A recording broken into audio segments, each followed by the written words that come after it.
مسائل تلبیہ کے الفاظ کیا نقل کیے گئے؟ حج میں تلبیہ کی حیثیت تقریباً ایسی ہے جیسے نماز میں تکبیر تحریمہ کی ہوتی ہے، اور تلبیہ کے منقول الفاظ احادیث وغیرہ کے اندر یہ ملتے ہیں: لبیک اللہم لبیک، لبیک لا شریک لک لبیک،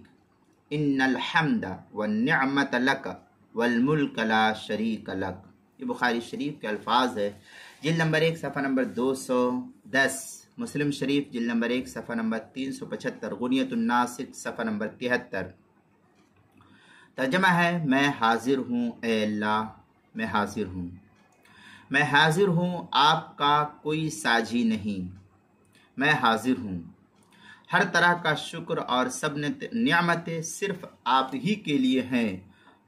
اور ساری بادشاہی آپ ہی کے اختیار میں ہے، آپ کا کوئی شریک نہیں۔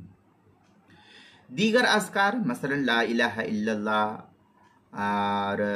الحمدللہ وغیرہ بھی تلبیہ کے قائم مقام ہو سکتے ہیں، جیسے کہ شامیہ میں لکھا ہے: والحاصل ان اقتران النیہ بخصوص التلبیہ لیس بشرط وانما الشرط اقترانها بأي ذکر کانا۔ یہ فتاوی شامیہ کی عبارت ہے جو زکریا بک ڈپو دیوبند کا ہندی نسخہ ہے، اس کی تیسری جلد صفحہ 490، فتاوی ہندیہ جلد نمبر 1 صفحہ نمبر 222، البحر العمیق جلد نمبر 2 صفحہ نمبر 651، فتاوی تاتار خانیہ جو زکریا بک ڈپو دیوبند کا ہندی نسخہ ہے، اس کی تیسری جلد صفحہ 482، تبیین الحقائق جلد نمبر 2 صفحہ نمبر 256، معلم الحجاج صفحہ نمبر 102۔ عربی زبان کے علاوہ کسی اور زبان میں تلبیہ کا ترجمہ بھی پڑھا جا سکتا ہے مگر الفاظ اس کے عربی ہی ہوں۔ معلم الحجاج صفحہ نمبر 102 پر لکھا ہے۔ آگے فتاوی خانیہ میں ہے: وَكَمَا يَجُوزُ التَّلْبِيَةُ بِالْعَرَبِيَّةِ يَجُوزُ بِالْفَارْسِيَّةِ وَالْعَرَبِيَّةُ أَفْضَلُ۔ یہ فتاوی خانیہ کی عبارت ہے، جلد نمبر 1 صفحہ نمبر 285، اور آگے فتاوی شامیہ میں ہے: وَلَوْ بِالْفَارْسِيَّةِ أَوْ غَيْرِهَا كَالتُّرْكِيَّةِ وَالْهِنْدِيَّةِ وَأَشَارَ إِلَىٰ أَنَّ الْعَرَبِيَّةَ افضل۔ یہ فتاوی شامی کی عبارت ہے جو زکریا بک ڈپو دیوبند کا ہندی نسخہ ہے، اس کی تیسری جلد صفحہ 490،